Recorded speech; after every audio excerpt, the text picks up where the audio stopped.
was looking over the games for the Virtual Console and I saw quite a few arcade games. My regular viewers know how much I really love arcade games. Heck, I even bought a couple arcade machines for my house. So I thought it'd be fun to take a look at some of the arcade classics for the Virtual Console. So I decided to pick from 3 games from my youth to review in this 3-part series. I thought I would start off with one of the very first games that I played in the arcade that I can remember. Pac-Man. Originally named Pac-Man, the creators changed the name because they knew that there would be a lot of no-good teenagers who would remove the P from it and add in another letter. Come on, we all know what I'm talking about. Duckman. How crazy would it be if they changed it to that? Silly teenagers.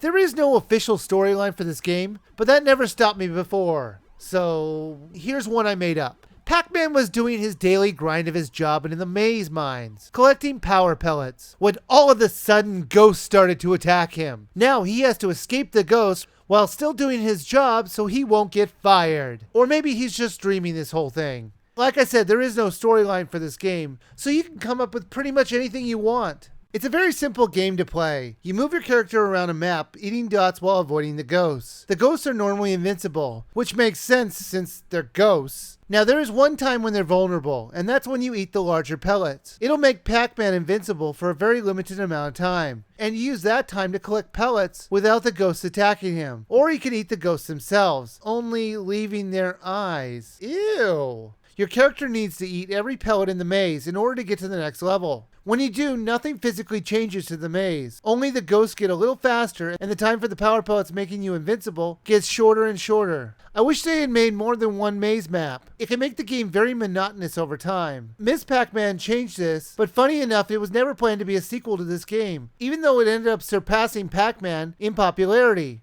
The controls are very stiff. Pac-Man will move on his own, but because of that, the character isn't as responsive as you would hope in moving to an area that you want. It is manageable, but I wish it was better controlled. Now, there are fruits to collect for points, and you'll want to rack up points because every 10,000 points, you'll get another life. And that will come in very handy because the game gets very hard fairly quickly. Now, you can play this game in a 2-player mode. But just like most of the games back in the day, it's played player 1 plays until he dies, and then player 2 plays. So it can get a little bit boring being player 2 waiting for your turn. Before we go, I want to ask a child's perspective on the game. Little Wiiviewer, come here. I'm right here. What'd you think of Pac-Man? Well, I think it has 1, too loose controls, 2, horrible graphics from these days, and 3, why is there so many dots? I'm not asking you to review it. I'm just asking, what did you think of it? I found the game boring. It's kind of repetitive. You're literally going in a circle collecting dots. So you're basically saying you didn't like it? I wouldn't say I didn't like it, but it's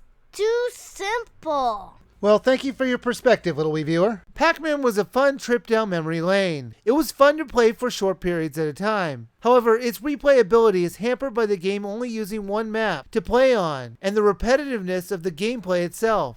However, this is a game if you have it available to play for your guests at a party, it'll become an instant hit, because your guests will remember playing it as a kid and they'll want to invoke all the memories that they had in the past. I do wish it was a little cheaper than 500 Wii points, but I do still think it was worth the money. Now, in the second part of my arcade look back, we're going to go back in time and dogfight for freedom in the airplane shooter 1942. See you next time.